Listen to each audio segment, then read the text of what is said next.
কার মৃত্যু কখন আসবে সেটা যদি আপনি জানতে পারেন, তখন আপনার মনের অবস্থা কেমন হবে বলুন তো? একটা ভীষণ আতঙ্কজনক ভন ভন শব্দ নিয়ে ভ্রমরা মৃত্যুর বার্তা দিতে আসে একটা মানুষের কাছে। তার গল্প আজ আপনাকে শোনাবো। শ্রোতাদের সুবিধার জন্য গল্পের ভাষা সহজ করে নেওয়া হয়েছে। গল্প পাঠে গোপাল, বীরেন ও হরিবাদর চরিত্রে রাজেশ, অমূল্য ও ভূতনাথ শিকদারের চরিত্রে মানস, বড়দার চরিত্রে দীপক। গল্প ভালো লাগলে সাবস্ক্রাইব এখনই করুন। আজকে শুনুন শরদিন্দু বন্দ্যোপাধ্যায়ের রোমাঞ্চকর গল্প মরণ ভ্রমরা। বড়দিনের ছুটি শেষ হতে আর দেরি নেই।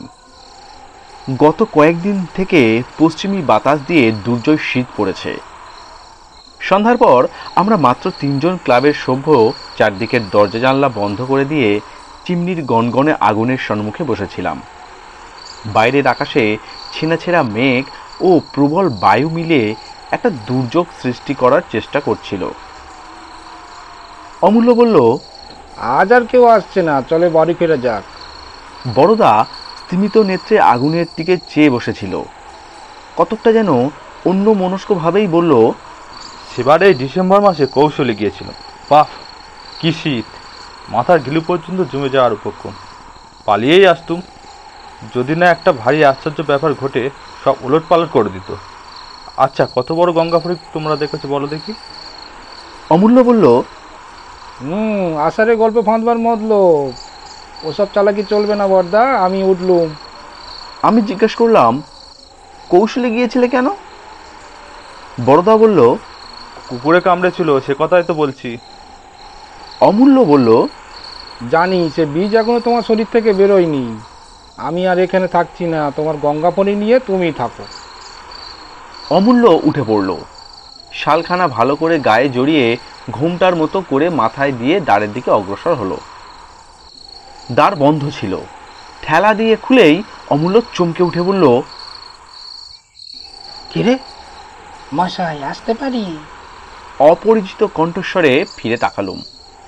ওভারকোট ও মাংকি ক্যাপে সর্ব অবয়ব আচ্ছন্ন করে একটা লোক দ্বারের সামনে দাঁড়িয়ে আছে। মুখ চোখ কিছুই দেখা গেল না, শুধু ব্ল্যাক ক্লাভা ও ওভারকোটের কলারের অন্তরালে একজোড়া কালো গোঁফের আভাস পাওয়া গেল মাত্র। অমূল্য জিজ্ঞাসা করল, কি চান? লোকটি বলল, এইটি কি বাঙালিদের ক্লাব? বড়দা আহ্বান করে বলল, হ্যাঁ, আসুন, ভেতরে এসে বসুন। অমূল্য, দরজাটা ভেজিয়ে দিয়ে এসো হে, ঠান্ডা হাওয়া আসছে। লোকটি ঘরে এসে প্রথমে মাংকি ক্যাপ ও পরে ওভারকোট খুলে চেয়ারের পিঠের উপর রাখল। তখন প্রকাণ্ড খোলের ভিতর থেকে অতি ক্ষুদ্র শামুকের মতো তার চেহারাখানা প্রকাশ হয়ে গেল। মানুষ যে এত শীর্ণ হয়ে বেঁচে থাকতে পারে তা এই লোকটিকে না দেখলে ধারণা করা কঠিন। বয়স বোধহয় 35-36-এর বেশি নয়, কিন্তু কোনো দুরারোগ্য ব্যাধি বা মানসিক দুশ্চিন্তা তার নিরতিশয় ক্ষীণ শরীরটির প্রত্যেক অবয়বে যেন জরার ছাপ মেরে দিয়েছে। মাংসহীন মুখের উপর ঘন কৃষ্ণ একজোড়া গোঁফ মুখখানাকে আরো শুষ্ক শ্রীহীন করে তুলেছে।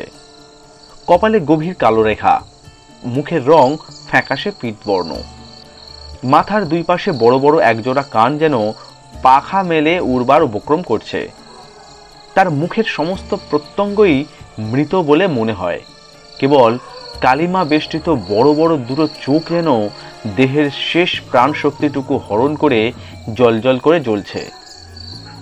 অজীর্ণ, ম্যালেরিয়া প্রভৃতি ব্যাধির তাড়নায় যাহারা শীতকালে সুজলা বাংলাদেশের মায়া কাটিয়ে পশ্চিমে বেড়াতে আসে, তাদের মধ্যে এই ধরনের চেহারা দু একটা যে দেখি না এমন নয়।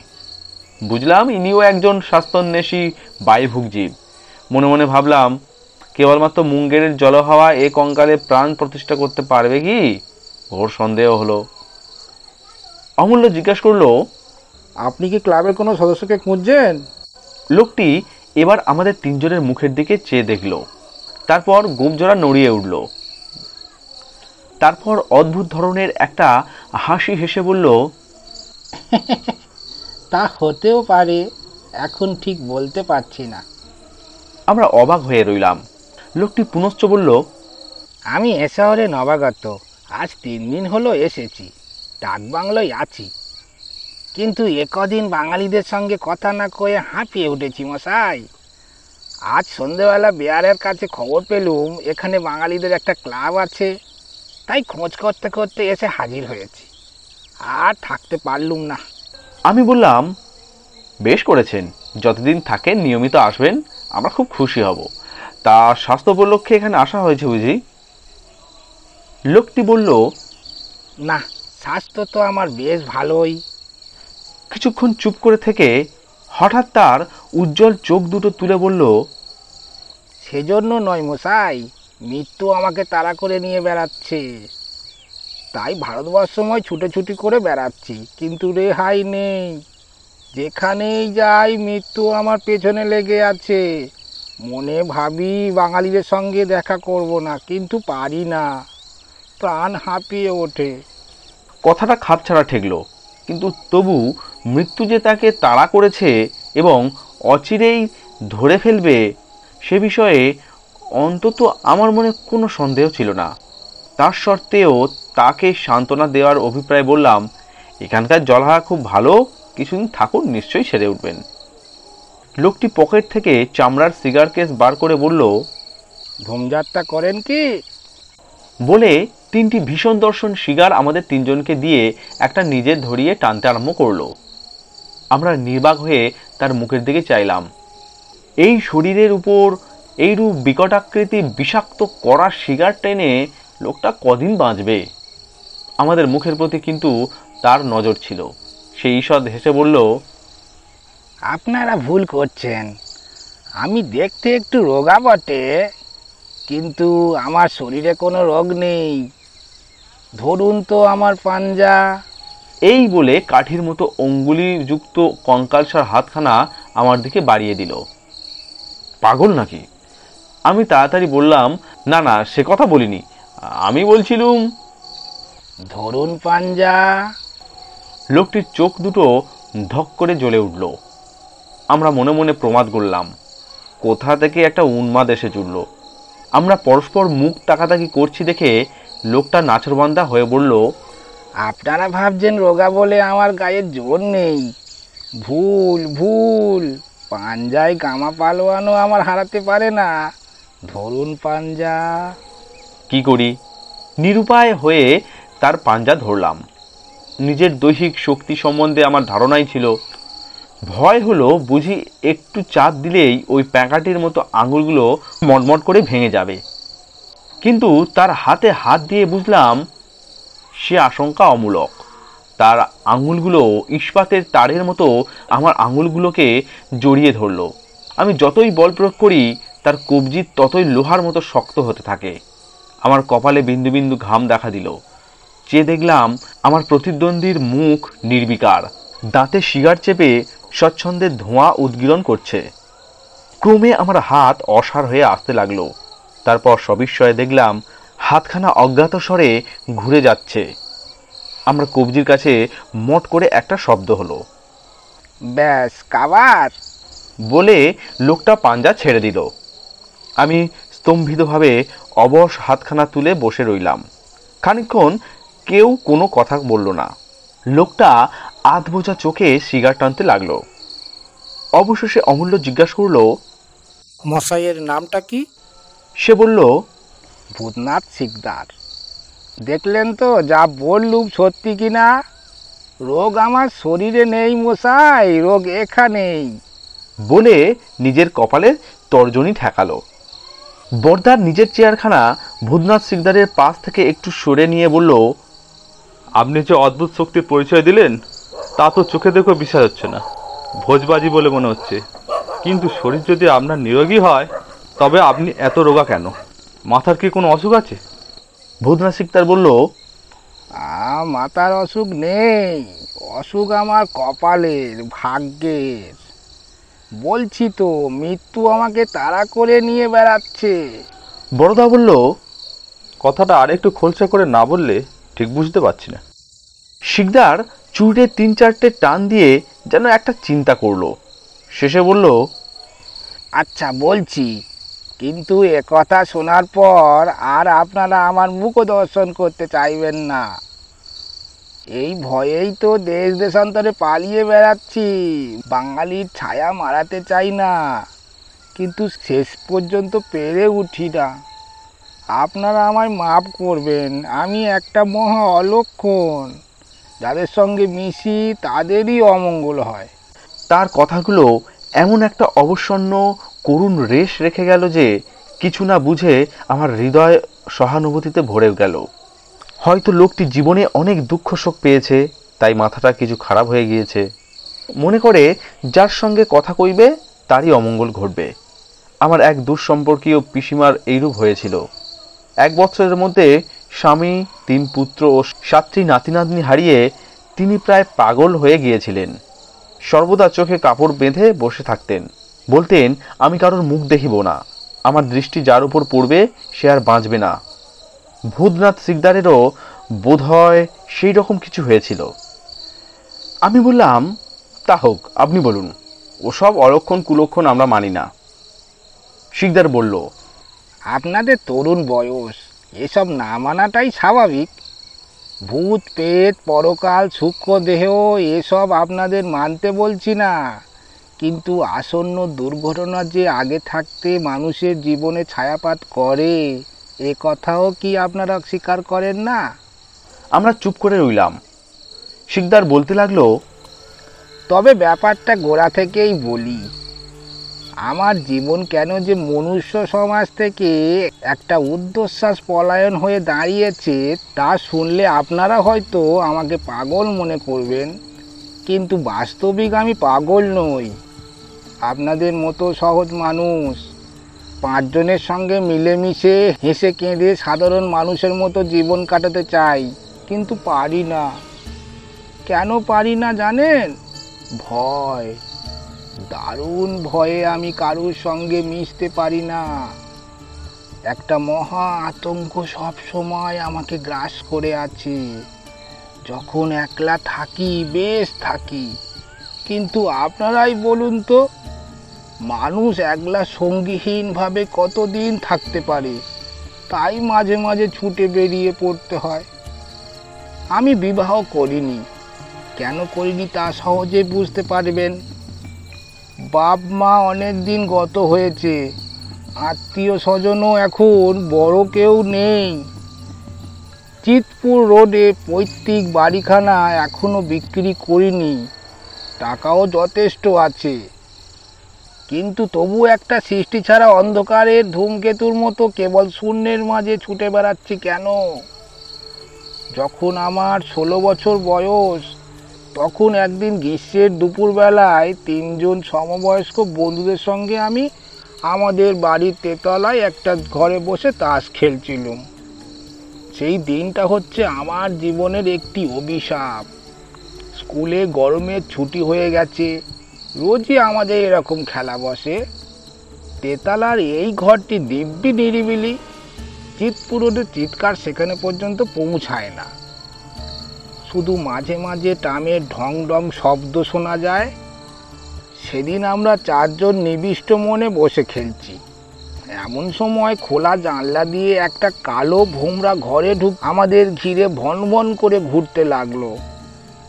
খেলায় এত তন্ময় ছিল যে প্রথমটা লক্ষ্যই করিনি, কিন্তু সেটা যখন মাথার চারিদিকে ঘুরপাক খেতে আরম্ভ করলো, তখন আমরা 4 জনেই উঠে তাকে তাড়াবার চেষ্টা করতে লাগলাম, কিন্তু সেও কিছুতেই যাবে না।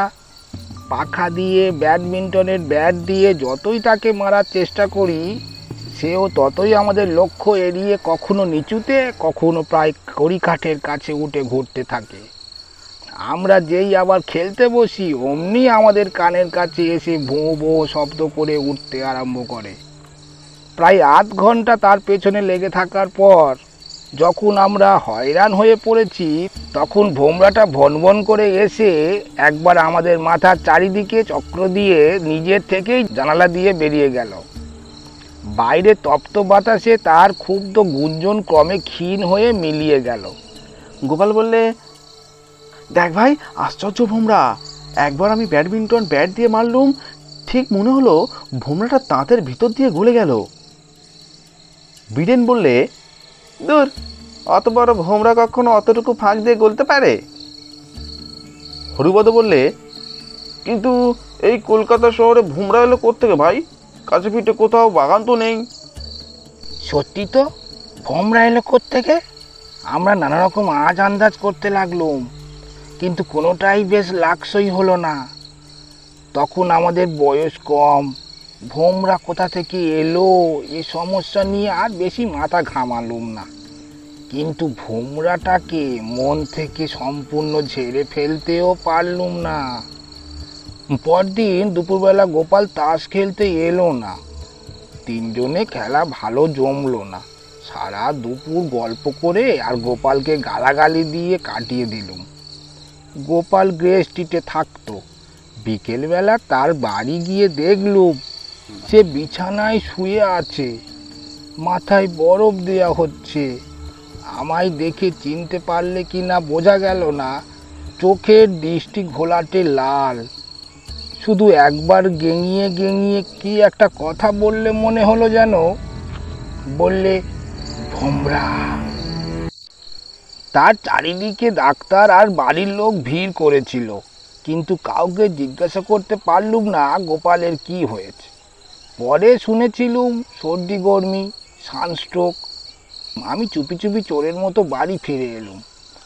তার সেই অস্পষ্ট কথাটা আমার মাথার মধ্যে কেবলই গুমড়ে গুমড়ে উঠতে লাগলো, ভোমরা, ভোমরা। পরদিন গোপাল মারা গেল। সেই থেকে কি করে জানি না, আমার মনে গেঁথে গেল যে সেই ভোমরাটা ছিল তার মৃত্যুর দূত। গোপালের দিন যে ফুরিয়ে এসেছে, সেই খবরটা আমাদের দিতে এসেছিল। তারপর থেকে এই 20 বছরের মধ্যে কতবার ভোমরা দেখেছি জানেন? 321 বার। আর একবারও আমার ভোমরা দেখা নিষ্ফল হয়নি। নিভে যাওয়া সিগারটা আগুনের মধ্যে ফেলে দিয়ে শিকদার আর একটা সিগার ধরালো। আমরা নিস্তব্ধ হয়ে বসে রইলাম। শিকদার বলল, প্রথম প্রথম মনে হতো বুঝি আমার মনের ভুল, কিন্তু তা নয়। ভোমরাটাকে সকলেই দেখতে পায়, এবং দেখার 3 দিনের মধ্যে যারা দেখেছেন তাদের মধ্যে একজনের মৃত্যু অনিবার্য। বাবা মারা যাওয়ার আগে ভোমরা দেখলুম, মারও বেলাতে দেখা পেলুম। কমে মানুষের সঙ্গ আমার কাছে ভয়াবহ হয়ে উঠল। সর্বদাই আতঙ্ক, কি জানি কখন ভোমরা দেখে ফেলি। হয়তো 5 জন বন্ধু বান্ধব মিলে গল্প করছি, হঠাৎ ভোমরা দেখা দিল। দুম করে বুকের মধ্যে হাতুড়ির ঘা পড়ল। আমার এই সুস্থ সবল বন্ধুদের মধ্যে একজনের মেয়াদ ফুরিয়েছে। 3 দিনের মধ্যে তাকে যেতে হবে। জানতে ইচ্ছা করতো এদের মধ্যে কাকে ভোমরা নোটিশ দিয়ে গেল। মনে মনে আন্দাজ করার চেষ্টা করতুম এবার কার পালা, কিন্তু আন্দাজ ঠিক হতো না। ভোমরার মৃত্যুর পরোয়ানার মধ্যে ওইটুকু ছিল কৌতুক। কার ওপর সমন জারি করে গেল শেষ পর্যন্ত বোঝা যেত না। একবারকার ঘটনা বলি। বর্ধমানে মামার বাড়ি গিয়েছি। মামার অনেকগুলো ছেলে মেয়ে। পৌঁছানোর পর দিন সকালবেলা আমরা সকলে মিলে বারান্দায় বসে চা খাচ্ছি। এমন সময় ভোমরার আবির্ভাব হলো। আমার বুকের ভেতরটা ধরপড় করে উঠল। ছবি বলে মামার একটা বছর 10-এর মেয়ে দেওয়ালের ধারে বসে চা তৈরি করছিল। ভোমরাটা উঠতে উঠতে দেওয়ালে ঠোকর খেয়ে টপ করে পড়লো একেবারে সুবির মাথায়। সুবি হাউমাউ করে উঠে দাঁড়াতেই জ্বলন্ত স্টোভটা উল্টে গিয়ে তার কাপড়ে আগুন ধরে গেল। ভোমরা ভোঁ করে উড়ে পালালো। আমরা 5 জনে মিলে সুবির কাপড়ের আগুন নেভালুম বটে, কিন্তু তার পা দুটো ঝলসে সাদা হয়ে গেল। ডাক্তার এসে ওষুধপত্রের ব্যবস্থা করে বলে গেলেন সিরিয়াস কিছু নয়, খুব বেঁচে গেছে। আমি মনে মনে বললুম, বেঁচে মোটেই যায়নি, এ ভোমরার নোটিশ, ব্যর্থ হবার নয়। ঘা থেকে সেপটিক, তারপরেই সাপ। দুপুরবেলা সুবির জ্বর এলো। সন্ধ্যার সময় আমি একটা ছুতো করে ঊর্ধ্বশ্বাসে বর্ধমান ছেড়ে পালালুম। সুবিটা বড় ভালো মেয়ে ছিল। মামাতো ভাই বোনের মধ্যে তাকেই সবচেয়ে বেশি ভালোবাসতুম। বাড়ি ফিরে এসে কাউকে কিছু বললুম না। যথাসময়ে টেলিগ্রাম এলো, সুবির কিছু হয়নি, মামা হঠাৎ হার্টফেল করে মারা গেছে। ভোমরার অভিসন্ধি বোঝবার চেষ্টা করছিলুম, তাই সে আমার সঙ্গে একটু ইয়ার্কি করে গেল। আমার মনের অবস্থাটা একবার ভেবে দেখুন। সর্বদা যেন মৃত্যুর দুধকে সঙ্গে করে নিয়ে বেড়াচ্ছি। অনেক ভেবে ভেবে একটা মতলব ঠিক করলুম। দিনের বেলা যতদূর সম্ভব একলা থাকতুম, রাত্রিরে বাড়ি থেকে বের হতুম। মনের ভাবটা এই যে রাত্রিরে তো আর ভোমরা আসতে পারবে না। কিন্তু আমার ফন্দি খাটলো না। দিন রাত্রি নির্বিচারে ভোমরা আসতে লাগলো। রাত্রিরে কানামাছির মতো টাউরি খেতে খেতে আসে আর টাউরি খেতে খেতে চলে যায়। আমার মানসিক অবস্থা ক্রমে লোকের দৃষ্টি আকর্ষণ করতে লাগলো। আত্মীয় স্বজন, বন্ধু বান্ধব সকলেই জিজ্ঞাসা করে, তুই অমন কুনো হয়ে যাচ্ছিস কেন? চেহারাটাও দিন দিন ভূতে পাওয়া গোছের হয়ে যাচ্ছে, হয়েছে কি? আমি চুপ করে থাকি। কি বলবো? সত্যি কথা কিছুতেই মুখ ফুটে বলতে পারি না।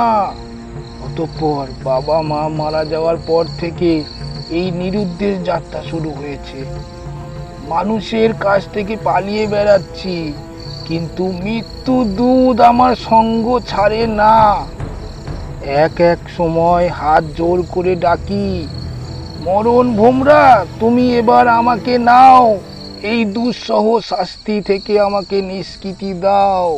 কিন্তু আমার প্রার্থনা মঞ্জুর হয় না।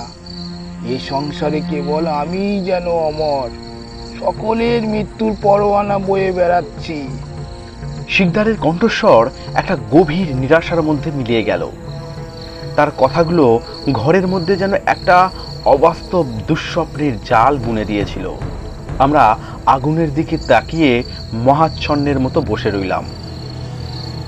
কিছুক্ষণ পরে অমূল্য জিজ্ঞাসা করলো, আপনি শেষ কবে মরণ ভোমরা দেখেছেন? শিকদার চোখের উপর দিয়ে ডান হাতখানা একবার চালিয়ে বলল, 7 দিন আগে আগ্রায় তাজ দেখতে গিয়েছিলুম। সেখানে একটি বাঙালি দম্পতির সঙ্গে দেখা হলো। স্বামী স্ত্রী দুজনে মিলে তাজ দেখতে এসেছে। ছেলে মানুষ, নবপ্রণয়ী, প্রণয়ের মহাতীর্থে নিজেদের সম্মিলিত ভালোবাসা বোধ হয় নিবেদন করতে এসেছিল।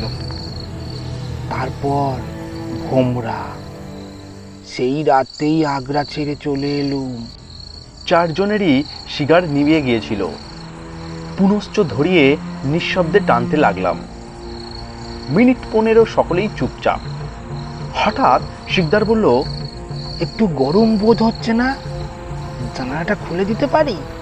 বদ্ধ ঘরে সিগারেটের কুটো ধোঁয়া ও আগুনের উত্তাপে সত্যিই দমবন্ধ হবার উপক্রম হয়েছিল। আমরা ঘাড় নাড়িয়ে সম্মতি দিতেই শিকদার উঠে পশ্চিম দিকের জানলাটা খুলে দিল। বড়দা আমার কানে কানে বলল, একেবারে বদ্ধ পাগল, মনোমানিয়াক, ওর চোখের ছাউনি দেখেছো? শিকদার জানালা খুলে দিতেই একটা এলোমেলো কনকনে হাওয়া ঘরে ঢুকে আমাদের তপ্ত মুখের উপর যেন ঠান্ডা হাত বুলিয়ে দিল। টেবিলের উপর আলোটা নিবু নিবু হয়ে আবার জ্বলে উঠল। শিকদার ফিরে এসে চেয়ারে বসেছে। এমন সময় কিসের শব্দ? 4 জনেই চেয়ারের উপর সোজা শক্ত হয়ে বসলাম। পরক্ষণেই খোলা জানলা দিয়ে একটা কালো কুচকুচে ভোমরা পাখার শব্দে আমাদের মগজ ভরে দিয়ে ঘরের মধ্যে ঢুকে পড়ল। মন্ত্রমুগ্ধের মতো আমরা তার দিকে তাকিয়ে রইলাম। ভোমরা টেবিলের উপরের বাতিটাকে একবার প্রদক্ষিণ করলো, তারপর শো করে উড়ে উপরে উঠে গিয়ে ছাদে বাঁধা পেট টপ করে মেঝে পড়ে গেল। কিছুক্ষণ তার গুঞ্জন নিস্তব্ধ, আবার ভন করে শব্দ হলো। ভোমরা মেঝে থেকে উঠে একবার বিদ্যুৎ বেগে ঘরময় উড়ে বেড়ালো। তারপর আমাদের কানের পাশ দিয়ে ছুটে গিয়ে জানালা দিয়ে বাইরে বেরিয়ে গেল। তার গুঞ্জন ক্ষীণ থেকে ক্ষীণতর হয়ে অবশেষে মিলিয়ে গেল। শিকদার উঠে দাঁড়ালো। তার চোখ দুটো পাগলের মতো, প্রায় চিৎকার করে বলল, ক্ষমা করুন, ক্ষমা করুন, আমি একটা অভিসম্পাত, আর কখনো আমার দেখা পাবেন না। বলেই ওভারকোট ও টুপি ফেলেই ঝড়ের মতো ঘর থেকে বেরিয়ে গেল। আমরা তিন বন্ধু বিহল জিজ্ঞাসুভাবে পরস্পরের মুখের পানে চাইলাম। বুকের ভিতর তোলপাড় করতে লাগলো। 3 দিনের মধ্যে কাকে যেতে হবে।